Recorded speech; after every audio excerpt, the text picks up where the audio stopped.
Hi everyone, and welcome to Weekly Cooking with Becky. Thank you for coming back again.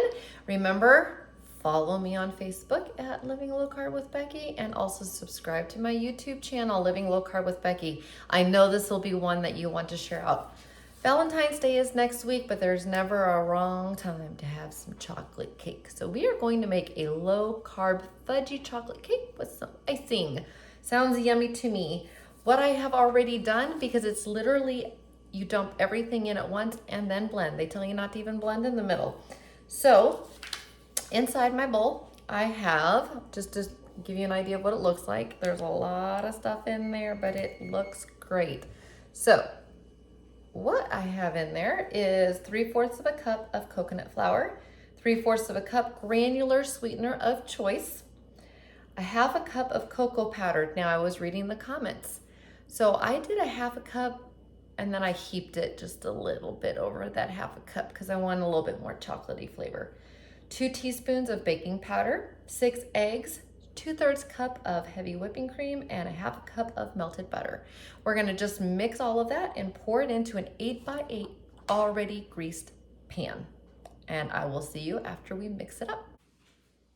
All right, everything is all mixed up. It looks so good. I'm going to put it in the oven, go over nutrition facts, and tell you a little twist I did for the icing. But here we go. We have that literally, guys, like a minute in the blender. It was so easy to whip up. So I have a square pan. It's been greased, no parchment paper needed because we're just gonna serve directly from the pan. We're not gonna remove it. If you wanted to remove it and make layer cakes and double the recipes, then you would want the parchment paper. Just grease it up really well with butter and you're good to go. Doesn't that look so good, guys?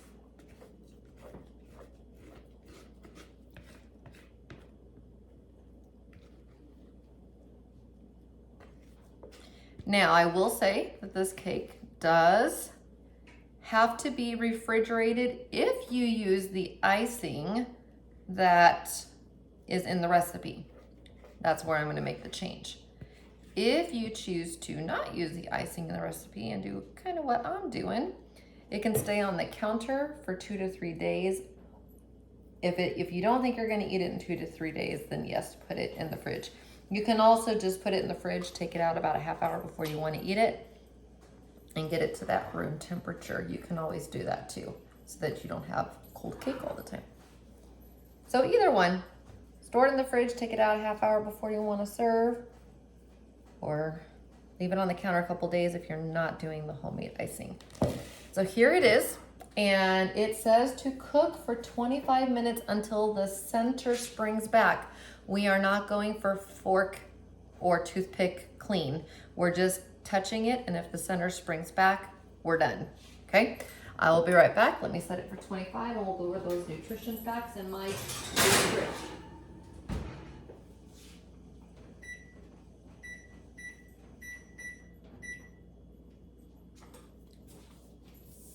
Alrighty. Okay, so the nutrition facts for the cake alone. Okay, so this is with no icing. This would be a serving of 8. So I'm using a square pan. If you wanted to use a round pan, it's much easier to do 8. So mine will actually have slightly less because I'm going to make it a serving of 9. I'm going to make 3 by 3. So if you do it my way, it'll be slightly under what I'm going to tell you. If you make 8 slices in a square, use a round if you're going to do 8 slices. 358 calories, 33 grams of fat, 8 grams of protein, 11 grams of total carbs, 6 grams of fiber, so that's only 5 net carbs a serving. Like I said, I can probably do the math. We'll see how much time. Oh, guess what? It is 9 servings, so that is correct. So for a square pan, square 8 by 8, 358 calories, 33 grams of fat, 8 grams of protein, 11 total carbs, 6 grams of fiber, giving you 5 net carbs. Now, you're gonna add some more calories, and that's fine. If you make the recipe that they say, there's like 200 more calories in it and a couple more carbs. So I opted, and this is where I'm gonna say keto falls off of everything I do. I always try to keep everything keto, low carb, paleo, gluten-free. Today's is nut-free, by the way. Today's is nut-free, diabetic friendly, and healthy living. Today, I actually have to say that it would be lazy or dirty keto if you do what I do.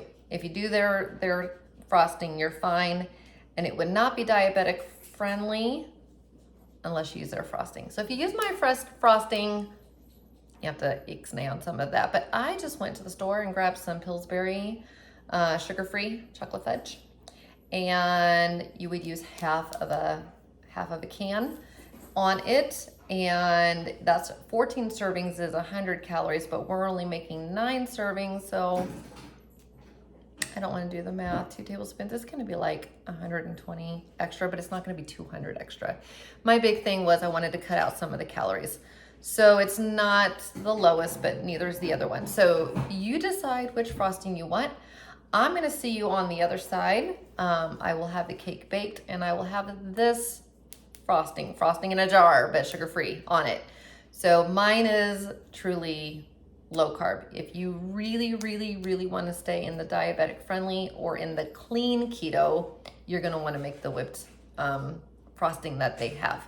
If you want to just be fast and easy, you still meet low carb, gluten-free, nut-free, healthy living categories. Okay, I will see you on the other side after it's been cooled and we are ready to taste test.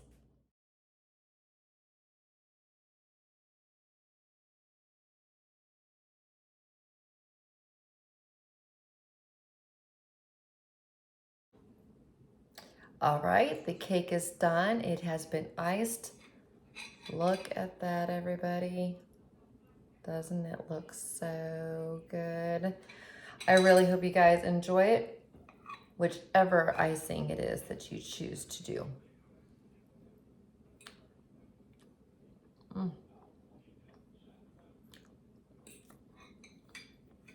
This is so good.